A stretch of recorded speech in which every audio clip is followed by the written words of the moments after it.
Bonjour et bienvenue dans Les Voix de la Science, le podcast qui te présente chaque mois le portrait d'une ou d'un scientifique au travers d'interviews rafraîchissantes.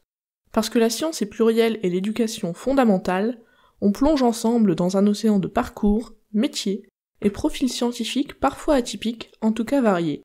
Je suis Irène et ce mois-ci, je reçois Malek Amiri. Malek est doctorant à l'Université de Laval, au Québec, dans une discipline pour laquelle les doctorats sont rares en France, les sciences infirmières. Dans la première partie, Malek nous a parlé de son sujet de thèse, du parcours qui l'a amené jusqu'à son doctorat, et de la recherche en sciences infirmières en général. Si vous n'avez pas écouté cette première partie, je vous recommande de le faire avant d'attaquer cette deuxième partie. Dans ce qui va suivre, il nous parle plus spécifiquement de ce qui lui a donné envie d'étudier les sciences infirmières, et donne quelques conseils aux étudiants et étudiantes dans cette discipline. Bonne écoute! La première question que j'ai envie de te poser, c'est est-ce que tu as eu le sentiment d'avoir le choix dans ton parcours scolaire? Mes parents, au début, ils ont influencé quand même un peu mon choix, mais j'étais dès le début vraiment très intéressé par l'approche humaine, par vraiment les rencontres avec des personnes malades, et j'ai trouvé vraiment comme ce point très intéressant, et c'est pour cette raison vraiment après mon baccalauréat en sciences expérimentales, j'ai décidé de faire donc ce choix, de poursuivre mes études en sciences infirmières. Et c'était vraiment un choix personnel, donc je n'étais pas vraiment très influencé à ce niveau. Parce qu'à mon avis, on choisit d'être un infirmier ou une infirmière parce qu'on aime la personne malade et non pas parce qu'on aime vraiment sa maladie ou sa pathologie. Et ça, ce que vraiment m'a poussé pour vraiment faire ce choix et pour poursuivre mes études en sciences infirmières. Est-ce qu'il y a des événements, ou est-ce qu'il y a peut-être des représentations d'infirmiers ou d'infirmières ou de personnes soignantes qui ont déterminé ton choix ou qui, en tout cas, t'ont influencé d'une manière ou d'une autre? Peut-être c'était surtout au niveau de mes stages, c'était plutôt mes rencontres avec les patients et non pas avec les infirmières ou les infirmiers. Donc c'était vraiment essentiellement mes rencontres avec les personnes malades qui m'ont vraiment qui ont guidé plutôt mes choix par rapport à mes projets de recherche. Donc ils n'ont pas vraiment des infirmières ou d'autres professionnels de la santé. Moi je pensais plutôt, avant que tu commences tes études d'infirmier, que tu commences des études en lien avec le soin, est-ce qu'il y avait des images de personnes soignantes, même des images de fiction, par exemple, dans les séries, je sais pas. Est-ce que tu avais des représentations qui, peut-être, t'ont influencé à te tourner vers des études d'infirmier? Oui, peut-être. Donc, à ce niveau, c'était juste peut-être des représentations générales, donc de l'infirmier ou de l'infirmière, donc qui est toujours disponible pour achever vraiment de son patient, pour vraiment développer ou pour vraiment entretenir une relation d'aide, pour donner des soins, mais c'est pas vraiment juste des soins techniques, mais plutôt vraiment des soins humains, donc pour traiter et pour aborder donc la personne dans sa globalité et pour prendre en charge toutes vraiment les dimensions de sa qualité de vie, que ce soit vraiment physique, psychologique, sociale et spirituelle. Au début, vraiment, je pense que pour vraiment la plupart des étudiants, avant vraiment de commencer des études en sciences infirmières, donc ce sont vraiment ces premières idées ou ces premières représentations qui viennent dans nos têtes. Donc on pense toujours à un infirmier qui est toujours vraiment disponible pour écouter, pour soutenir, pour soulager la souffrance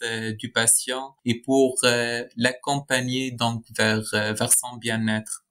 Est-ce que du coup, dans ton parcours, t'as retrouvé des choses en adéquation avec ces représentations? Est-ce que t'as trouvé des choses différentes? Au niveau de mes cours, c'est sûr, donc on a vraiment abordé toutes ces notions dans le cours. Donc j'ai vraiment fait des séminaires et des cours donc qui abordaient vraiment toutes ces notions comme la relation d'aide, l'approche humaine aussi. J'ai fait vraiment des séminaires donc qui portaient plus spécifiquement aussi sur les théories infirmières et chacune vraiment des théories abordaient vraiment ces concepts ou abordaient vraiment ces notions pour toujours présenter la personne, donc puisqu'on parle surtout vraiment d'une personne en sciences infirmières, qui présentait vraiment la personne comme un être donc global, qu'on doit vraiment l'aborder toujours dans sa globalité et dans toutes ses dimensions. Donc je trouve quand même que ma formation est en adéquation avec mes représentations, mes premières représentations, mes premières pensées par rapport à la formation peut-être en sciences infirmières. Quand tu dis des théories infirmières, est-ce que tu peux développer un petit peu ce que c'est?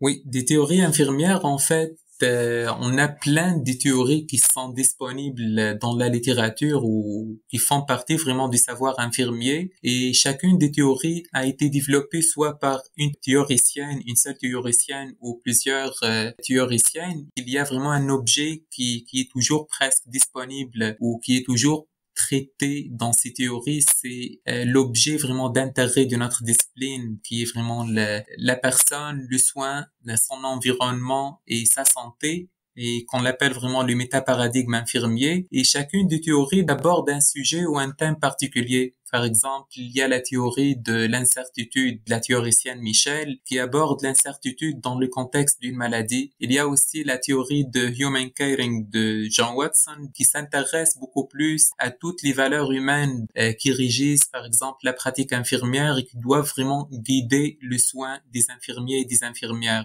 Et chacune des théories aussi comprennent des schémas ou des graphiques ou des figures donc qui peuvent aussi orienter les chercheurs pour bien circonscrire leur objet de recherche, pour bien définir leur concept et pour éventuellement aussi réaliser des recherches, par exemple quantitatives ou qualitatives, pour bien définir aussi les concepts et pour donc contribuer à la mesure des variables que ce soit indépendantes ou dépendantes.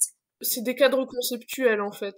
C'est comme des cadres conceptuels puisque dans notre programme d'études en sciences infirmières, un cadre conceptuel ou un modèle conceptuel, ce n'est pas la même chose qu'une théorie puisque une théorie, donc, c'est plus général et c'est plus global et un modèle conceptuel, c'est lui qui contribue à la formation ou à l'élaboration d'une théorie infirmière. Donc, un modèle conceptuel, il vient toujours avant une théorie et une théorie, donc, c'est plus complexe et les concepts sont plus développés, sont plus riches aussi qu'un modèle conceptuel.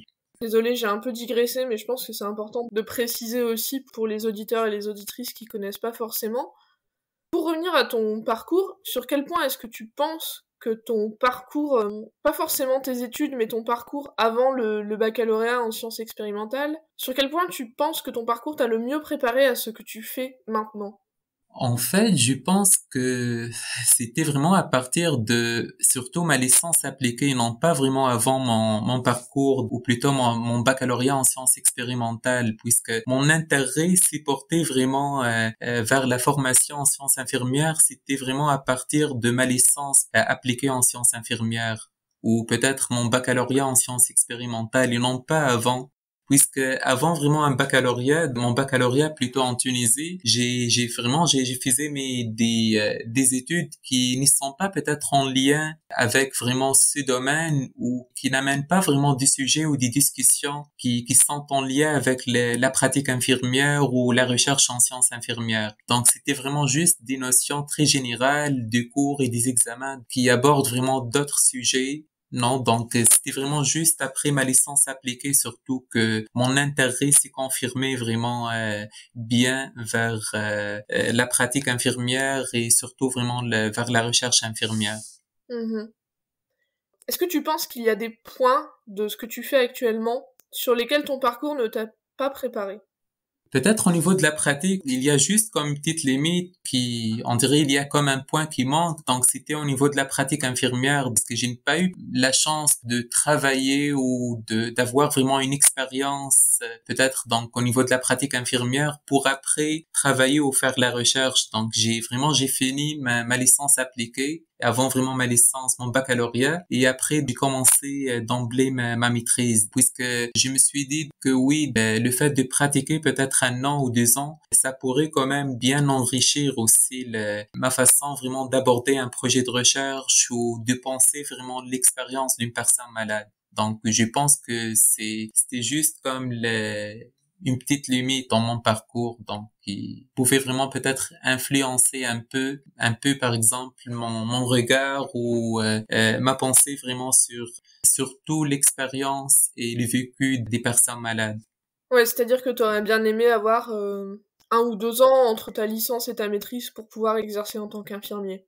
Oui, puisque vraiment toujours la pratique quand même est intéressante, donc elle peut vraiment contribuer à améliorer quand même notre compréhension du vécu, par exemple, d'une personne malade ou améliorer aussi notre capacité de communiquer beaucoup mieux peut-être avec des personnes malades. Si après qu'on commence à travailler sur un projet de recherche, on peut vraiment orienté où on peut comprendre beaucoup plus même la littérature en tant que telle pour bien circonscrire l'objet de recherche ou pour bien faire des choix et prendre des discussions, des décisions plutôt bien éclairées. Est-ce que tu peux me raconter une de tes plus grandes fiertés dans ton parcours?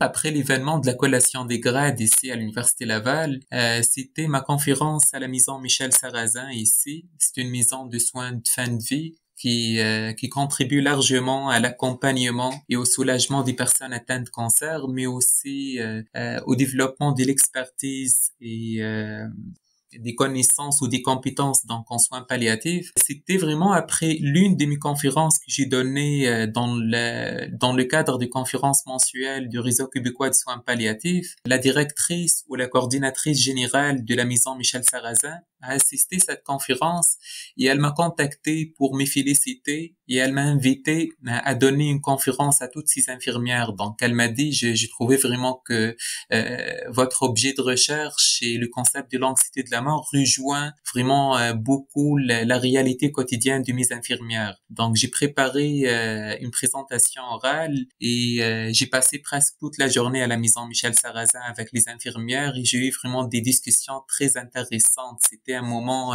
de fierté pour moi puisqu'elles ont vraiment trouvé le contenu très intéressant et elles ont vraiment discuté avec moi sur plein de points, des préoccupations et des sujets vraiment très sensibles en lien avec mon projet de recherche. Ok. Pour finir, est-ce que tu aurais un conseil à donner aux personnes qui nous écoutent et qui seraient intéressées par le métier d'infirmier ou par la recherche en sciences infirmières? Je trouve peut-être qu'il y a quelques points, 3 ou 4 points, qui sont très intéressants pour bien réussir ces études en sciences infirmières ou pour bien vraiment mener un projet de recherche. Le premier point, c'est de développer vraiment la confiance en soi. Et à mon avis, vraiment, cette confiance s'acquiert essentiellement en développant son autonomie. Aussi, vraiment, pour développer la confiance en soi, il faut toujours se méfier du mauvais stress et avoir vraiment un équilibre nécessaire à l'épanouissement, mais aussi à la qualité de vie donc de chaque étudiant. Comme deuxième point, peut-être aussi, c'est le développement du sens de l'organisation, dans le sens où il faut toujours avoir une bonne structuration des idées ou des approches de travail pour circonscrire un objet de recherche ou pour obtenir toujours des décisions bien éclairées. Et comme dernier point, ça serait le développement aussi de relations humaines fructueuses et durables. Et j'ai trouvé vraiment que ces derniers points aussi très intéressants dans le sens où tout au long vraiment d'un parcours du parcours d'un étudiant-chercheur, c'est important d'entretenir toujours de relations dynamiques, stimulantes et motivantes avec des étudiants ou des professeurs pour aller toujours plus loin ou pourquoi pas aussi pour voir son objet d'étude ou son objet de recherche sous un angle très différent. Donc, c'est vraiment ces 3 points, à mon avis, qui sont très intéressants pour chaque étudiant ou étudiante en sciences infirmières. Ok, merci beaucoup pour ces conseils et merci d'avoir répondu à toutes ces questions. Merci pour ton temps. Est-ce que tu as des réseaux sociaux où on peut te retrouver si on veut en savoir plus sur le métier de doctorant en sciences infirmières, par exemple? J'ai mon compte Facebook, donc c'est Malek Amiri, et j'ai mon compte aussi LinkedIn qui est disponible, donc ils peuvent vraiment me contacter sur ce compte et s'ils ont des questions par rapport à l'anxiété de la mort ou par rapport vraiment à la recherche en sciences infirmières en général, donc je serai toujours disponible à répondre à toutes les questions. Ok, merci beaucoup. Bonne continuation pour ton doctorat. C'est la fin de notre entretien avec Malek Amiri. Merci de l'avoir écouté. N'hésitez pas à nous envoyer vos commentaires et éventuelles questions sur Twitter, Instagram, Facebook ou à envoyer un mail à Je Science Donc Je Suis. Nos coordonnées sont dans la description de cet épisode. Vous y retrouverez également les liens vers les réseaux sociaux de Malek. Et surtout, si vous aimez notre podcast, on vous invite à le partager et à en parler autour de vous, ça nous fera extrêmement plaisir. À bientôt dans les voies de la science.